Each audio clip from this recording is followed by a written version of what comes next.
up, fam? Hope everybody's doing fantastic out there. Today we are finally taking a look at a knife that I've had for a while. It's been sitting on the review table. It's been waiting on me patiently to finally put it on the table. Yeah, this is the Spyderco Canis that I picked up at Smoky Mountain Knife Works Fall Festival. You can see I paid $255 for it. That is kind of the going rate on these guys.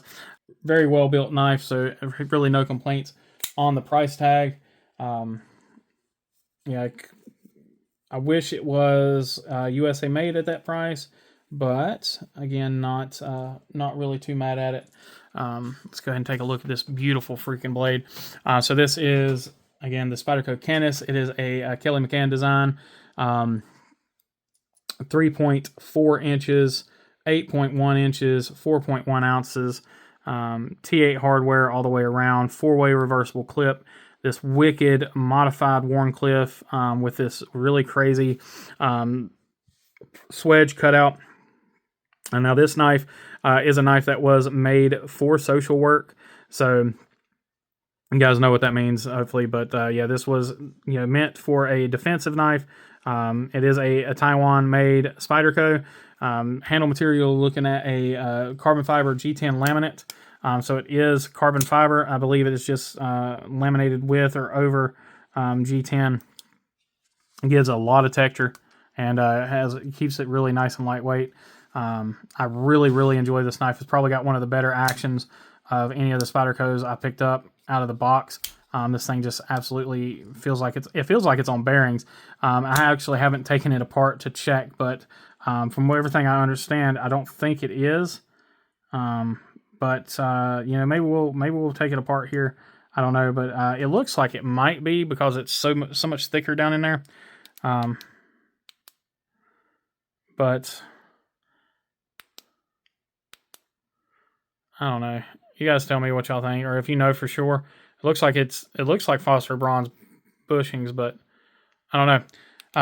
Like I said, I can't find anything about it. But it definitely feels like it's on bearings. It's definitely snappier than my my PM2. Definitely snappier than the PM2. So I don't know. Anyway, let's go ahead and jump into the close-ups on this thing. So again, T8 hardware. You've got the traditional small pivot on these Spydercos. No pivot collar or nothing like that. Again, there's that carbon fiber. Really great texture on this carbon fiber. I'm trying to see if I can get it. Not really. Can't really see it. Lanyard hole, again, 4-way pocket clip. So regardless of what you want to do, they've got you covered. I will be getting a Lynch clip for this thing. And of course, there you have your compression lock. Open pillar construction, as always. And then here is that wicked blade. So you do have a hollow ground Warncliffe blade with this weight-saving swedge here in the middle. Really robust tip. You guys can see that there. Plunge grind is done perfectly, but no sharpening choil. So probably one of the things I'll have done is to get a choil added here. When it does come time to sharpen it, I'll do a choil mod. Until then, I'll just leave it the way it is. Perfect sharpening on it, quite honestly. Zero issues with that.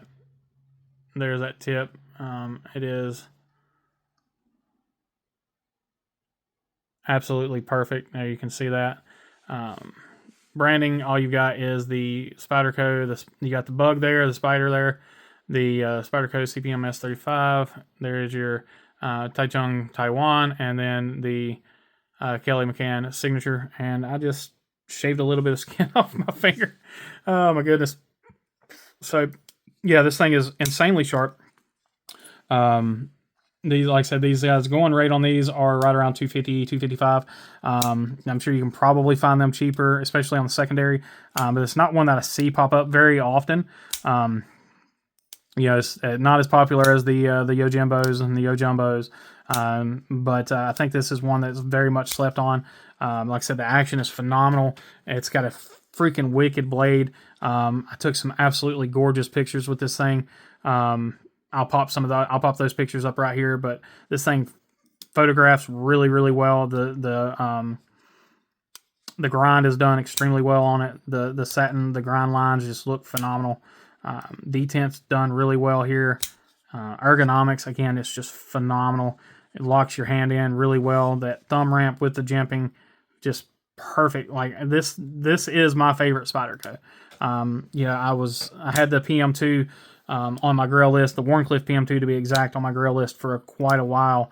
I even wanted to get a Yojimbo, but the Yojimbo I never really got behind too much, just for whatever reason. It just it didn't fit right. And then I seen one of these. They had this.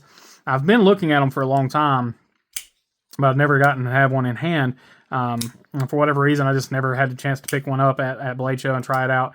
But I seen, I was talking with Francesca and Dustin, if I'm not mistaken, I believe his name was. If it's not, I apologize if you're watching, at the Fall Festival. And when I was sitting there talking with them, this thing caught my eye, and I was like, oh my God, I actually had a Canis in stock. It was the only one they had. And I asked them to take a look at it. And yeah, it just felt right when you put it in hand. It was like shaking hands with, with yourself or something. I don't know how you want to say it, but it just felt right, man. Really, really great knife ergonomically. I would gladly pay the price again for it. It was, when a knife is really well built, the price is worth it. It's just, when it's right, it's right. And the build quality and everything definitely makes it worthwhile for me. Yeah, I don't know what else to talk about on this one. Forgot to do the check here, so let's go ahead and do the hardware check and make sure all of our hardware is on point. So all T8 hardware. I don't think there's going to be any question on this, and it's grabbing the screwdriver. Everything's looking good so far. Those are all good. Let's try the T6 for the pocket clip screws. Good, good, and good. So perfect job there. I do want to do a quick slicey test with this thing. Let's see, what is this? If I got a piece of paper right here. Yeah, okay, here we go. So here's just a quick piece of computer paper. That was me, sorry. So super duper sharp. I mean, this thing is ridiculously sharp. It's not going to be the most slicey thing in the world, just because of the edge geometry, but it is extremely sharp. But you can see there it does have a very shallow, or very short hollow grind there. But this thing is it's phenomenally sharp. And yeah, all right, guys, let's go back to wherever we were at whenever I put this in. Let me know what you guys think. Again, I know this is kind of a polarizing knife. A lot of guys hate the way it looks. A lot of guys really love the way it looks. So y'all let me know where you stand on it. And again, I appreciate each and every one of you as always. Just remember to be kind, be humble, and be EDC. Y'all take care.